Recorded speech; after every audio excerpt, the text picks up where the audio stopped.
Hello YouTube. Today we're going to visit the historic Latta Plantation.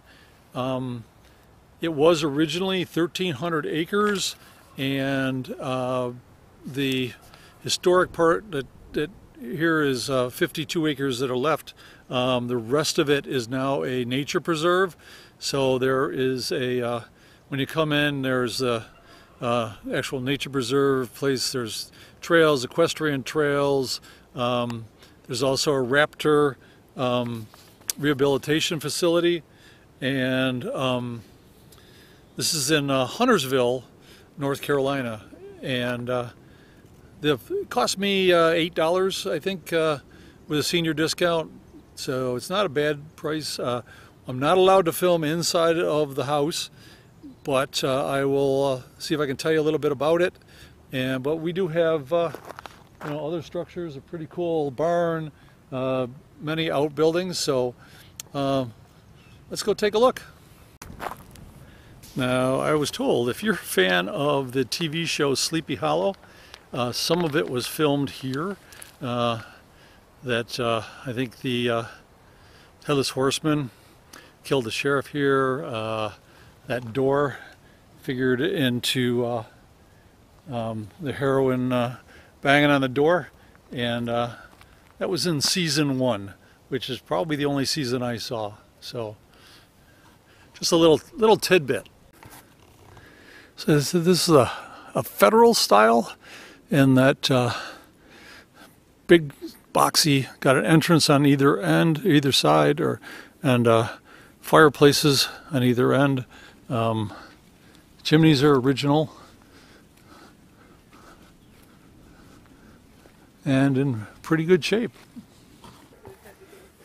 So these granite steps were carved by Lewis Pfeiffer, who was a slave owned by William Sample, and he rented him out to do stonework around this area.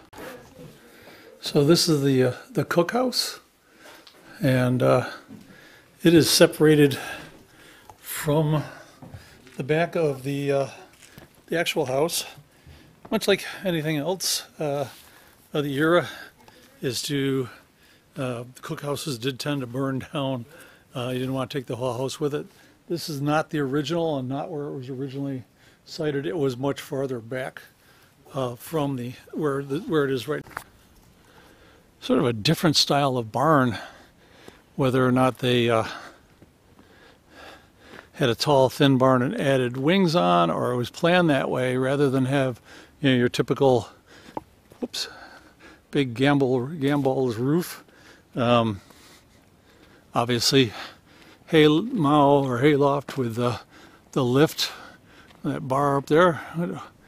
They didn't have bales back then, so it would have been a hay mow, which is just piled up hay. Let's take a look inside. This would have been a typical farm wagon of the era.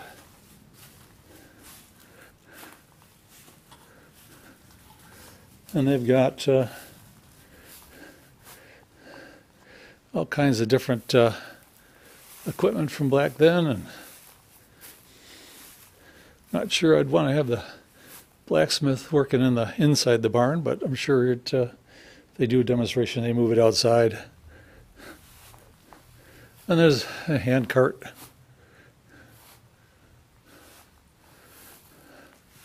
And if you want to see some of the different tools that would have been used. And of course, like any farm, you've got our animals. They've got down there, the far end, those are corn cribs, and then the animal barn here, where you got Morgan horse and Devonshire, I believe, cow, and a sheep. I think they told me the sheep were out, and I haven't seen them. Now this was the overseer's cabin, when they hired an overseer to run the place.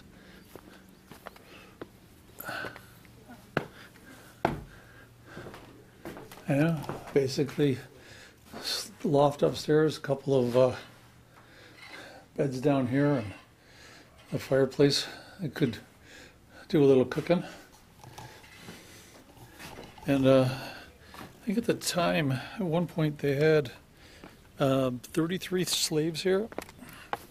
It was a cotton plantation, and they would have been housed in cabins similar to this. And I notice the roof's a little different, as it's just planks. In this case, they aren't even overlapping, although there may, I'm not sure if there's a second layer underneath. You know, modern, there's asphalt, but they probably would have overlapped it and had this type of thing holding it on. Not a lot of nails needed or anything, because you didn't spend a lot of money. And of course, the slaves' cabin's a dirt floor, and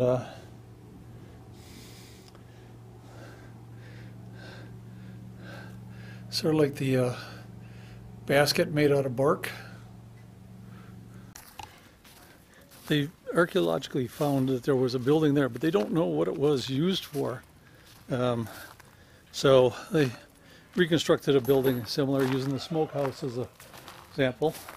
But this would have been the well house, you know, nice dug well and a brick structure where it would have been able to keep things cool. And keeping in mind, we are talking North Carolina, where it does get a little bit warm. So before the days of lawnmowers, how do you keep the lawn looking nice? Well, you get yourself a herd of these.